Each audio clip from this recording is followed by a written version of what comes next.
I was very skeptical when I heard of MOOC. Way before MOOC was introduced or, brought out to the universities, I actually registered myself. I thought, wow, bestnya I can get a certificate from Princeton.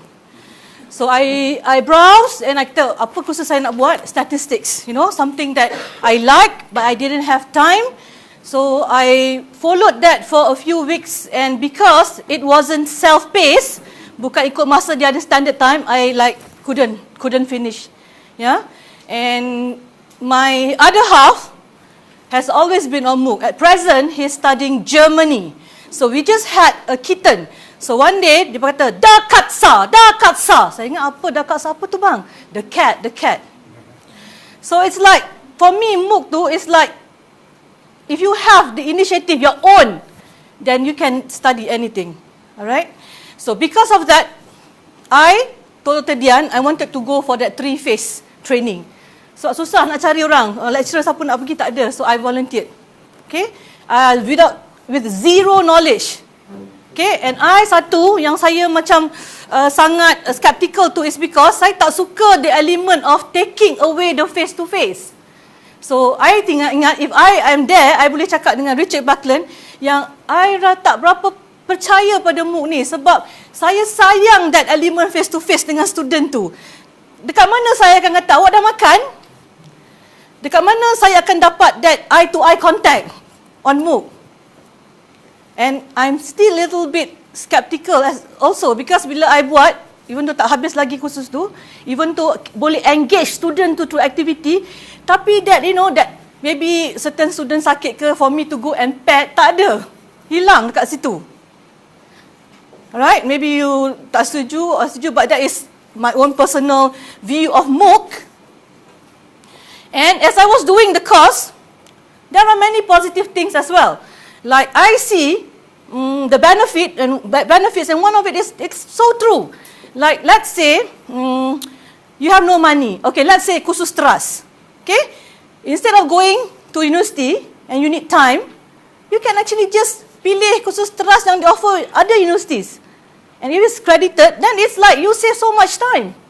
Katalah it's like 14 weeks punya kursus and you are like an advanced student, you can do it in 3 weeks. So why not? You save time and you save money. And you don't need to, travel to the university, things like that. That's one of the benefits that I see of doing MOOC. Okay? Alright. So my topic, I will only take, I think, 30 to 40 minutes. Okay, setting effective outcomes, designing a MOOC that students will want to learn. Okay, before I start with my slides, okay, I would like to hear, what are your perception on MOOC? Your initial perception. I see familiar faces here also, yang dah ada MOOC course pun ada dekat sini. But for those yang newbies, I punya presentation partner, Tuan, MOOC. Apa pendapat Tuan tentang MOOC? What is it to you sekarang ni? Actually, when I heard about MOOC, it's still very new to me. I haven't heard of it before. Okay, very new. Alright, ni Dr. Akram? Teaching community getting involved in showbiz. In show business? Really? Teaching community and getting involved in show business. Yeah. I want to. Yes. So this is my first reaction. It's just like a showbiz. Yeah. Oh, all right. That's new. We'll think about that. Anyone else? Dr. Leong? New way of teaching and learning. Hafsah? Dr. Hafsah? All right, soon.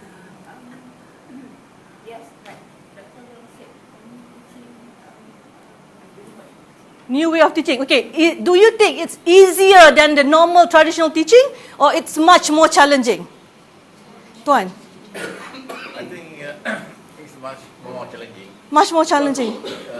Usual teaching and learning, you need, like what you say, face to face. You need a guru to learn something.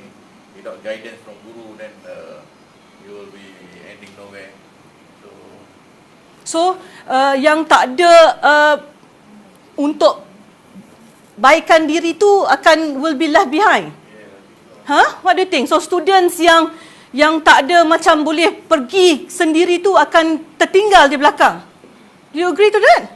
Kalau kita tak ada inisiatif nak 1 week nak siapkan ni, kita tak ada push, kita tak ada desire, so student yang macam lemah tu akan ketinggalan ke belakang. If you think of that, that's why this slide is like quite important, because the importance of having effective outcomes. Okay, so let's look at it.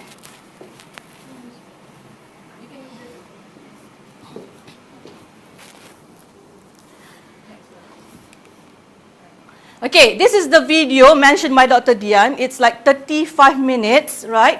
If you just type math about MOOCs, I thought of putting it on for 30 minutes, but we've decided lah. Okay, it's okay. So later on, yeah, you can do. This is also another video. Expectations, students' expectations. We should know apa student to expect when he enroll or register himself into a MOOC. Okay.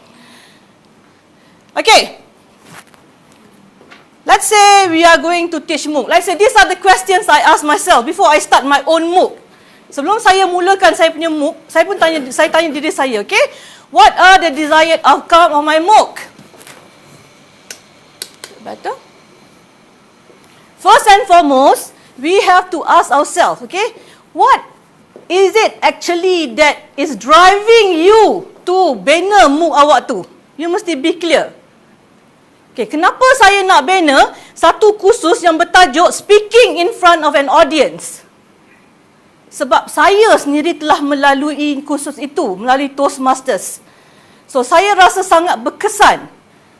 Bila saya melalui itu, saya ingin berkongsi.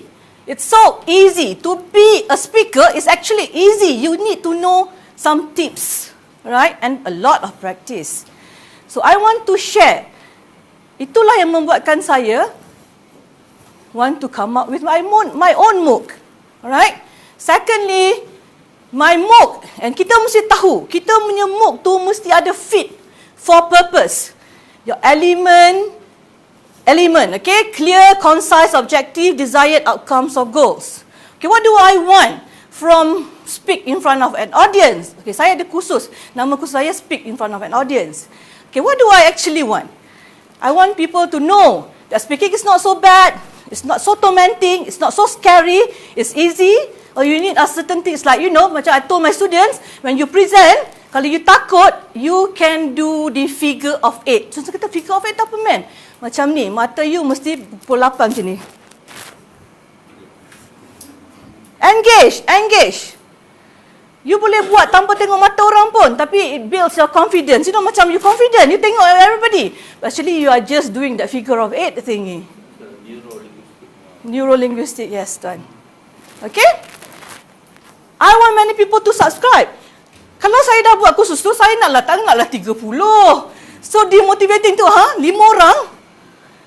Okay? Saya mesti ada that. I want a course yang ramai orang nak subscribe. Sebab tu dia MOOC, perkataan massive. Massive. Meaning banyak, besar. Okay?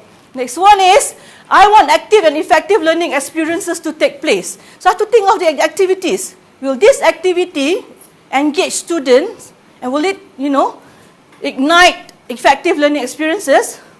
Next is, I want my MOOC to empower and motivate students. This is another criterion, empowerment.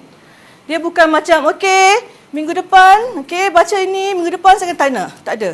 Dia, the student is empowering himself. Student tu yang sendiri. Okay, anything to ask here? No? Nothing? Okay. Banyak betul yang I want. I want this, I want that. I want this. Itu sebelum pergi kerja tadi, my husband kata, you tak pernah pun lulus satu MOOC. And you are coming up with MOOC. So he's telling me that to be a good MOOC developer, you should at least lulus, dah ada satu sijil MOOC. Because kalau you register yourself, you akan tahu. Saya halfway je. Statistik, saya katakan susah. Lepas tu ada time tu, assignment dia buat banyak. Saya pun dah kelang kabut. Mana nak masak nasi lemak, mana nak buat cokodok, mana nak duduk MOOC. Orang lelaki dia senang, lepas subuh je dia pun bukan telefon. Dan dia kata, you know, MOOC is not going to last. People are into mobile education. Kita, alah cukup. Pagi-pagi lagi je buat saya stres. Kan? Tapi when you come to tengok, when Dr. Dian kata, all the time you are in your phone. So that's quite true. Mungkin the shift from, on your laptop to the mobile, people will want to learn. Manalah tahu kalau betul nanti you fikir balik what I said today, ya. Okay. I want my students to be connected with one another. So MOOC you tu sepatutnya boleh engage, boleh build one learning community. Dia macam ni lah kalau group WhatsApp tu kan. So group WhatsApp tu katalah group memanjat bukit. So nak rapat lagi ada sesi dia tarik session ke apa. So dia engaging tapi dia online lah. Tak keluar. Kalau satu kat Afrika, satu kat Singapura, macam mana dia nak keluar pula, nak ambil flight ticket susah kan. I want my MOOC to enable personalized learning. Okay, this is another criterion. You bagi one activity. And it's up to the student to personalize. Okay, dia kata nak check. Kalau saya dia tak faham satu perkataan, dia nak check tanya kawan ke, dia nak check dictionary.com ke, dia nak check physical dictionary ke. Dia personalize their own learning. Okay, you tak static, you tak rigid kan. Retention. I want people to complete my MOOC. Ramai orang register tapi tak complete pun tak guna kan. 3,000 orang register. Yang lulusnya 1 orang 3,000. So something wrong with your MOOC. I want my MOOC to consider my students' capability threshold. Okay, you should also tahu. Okay, susah, senang your activities. And lastly, I want the technical and pedagogical design MOOC to suit students' learning readiness. Okay? Dua tu. Okay, what do you want? What is the most important criterion to you if you nak bina your MOOC? Okay? 2 minutes. Apa you rasa yang paling penting sekali? What do you think? You just can switch on the lights for me. Come, Dr. Raja, what do you think? Kalau you bina MOOC, apa yang paling penting sekali yang you nak ada dalam MOOC you? Knowledge, of course. Content. Make sure the content is Delivered efficiently. But that's a bit, I think that's a big challenge lah for the first timer. Okay. The content.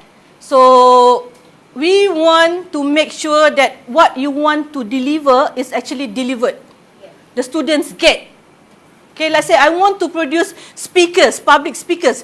So, objektif dia, hasil dia, mesti semua orang tu boleh bercakap at the end of the MOOC.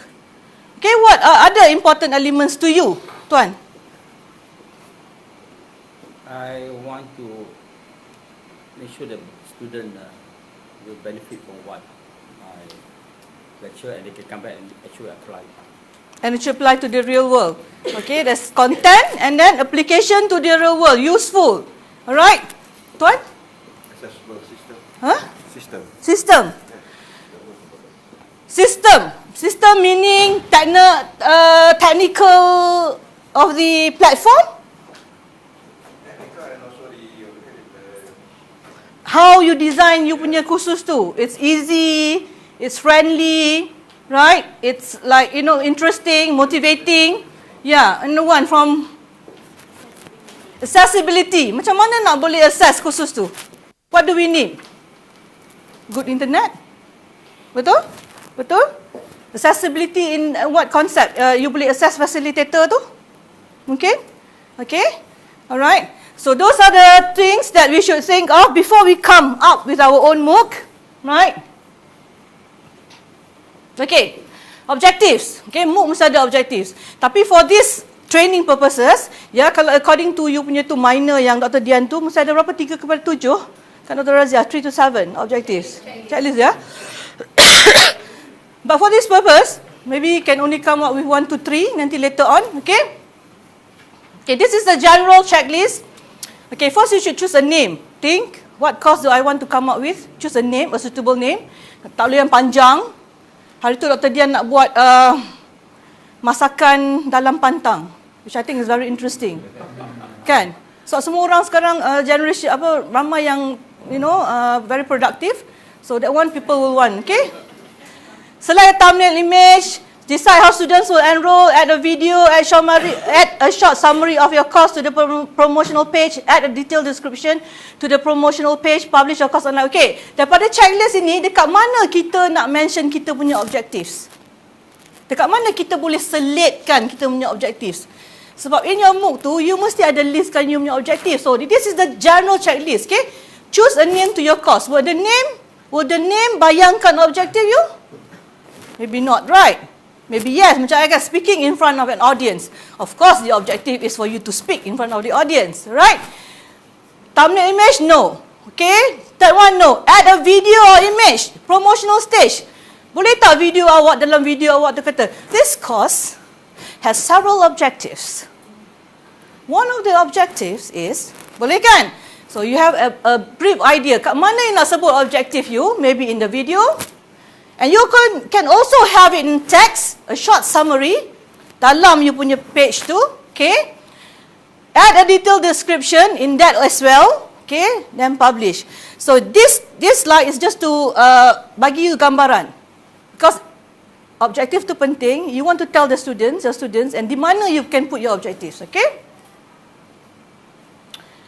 Okay, for training purposes, have 1 to 3 objectives. Kalau we want to come up with a MOOC now, in these 2 days, okay, just maybe have 1 or 2 objectives. If you are MOOCing tu maybe, you know, MOOC tu ada tiga kategori. Satu teras, satu niche area, satu lifelong learning. Yang saya buat tu lifelong learning. Kalau you dah teras means you MOOC daripada existing course. You are teaching, now you putting it in a MOOC. Okay, so if you are MOOCing the course, maybe you should maintain your LO as CLO. Yeah, course learning objectives.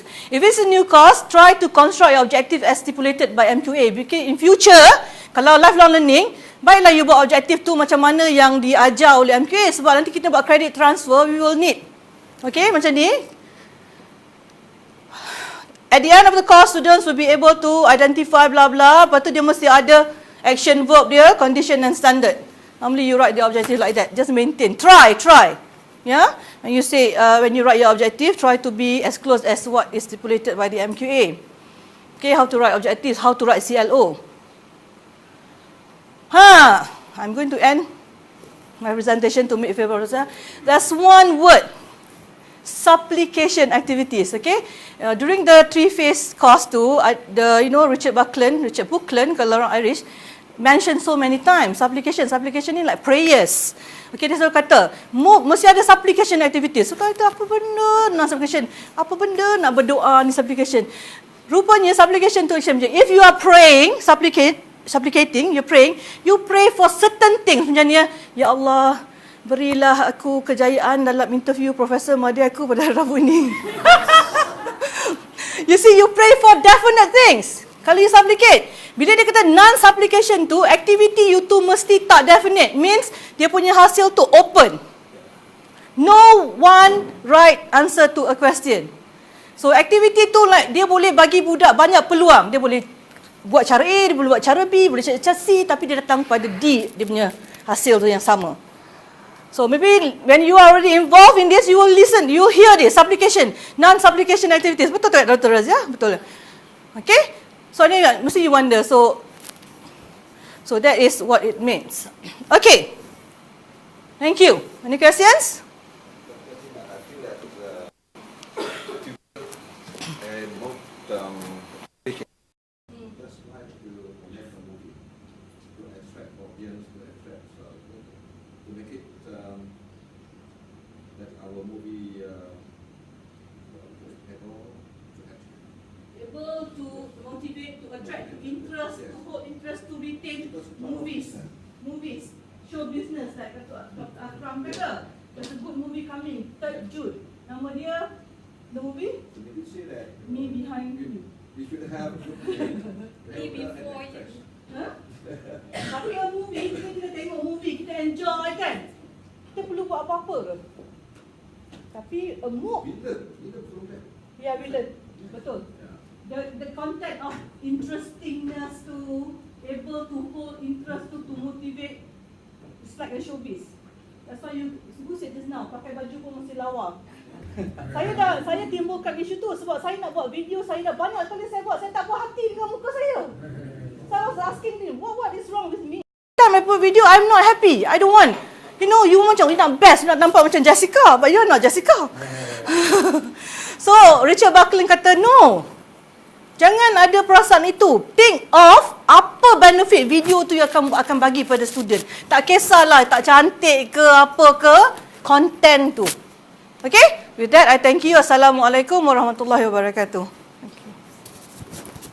So, thank you Dr. Shima for very inspiring sessions now. Mungkin saya yang salah susun jadual. I think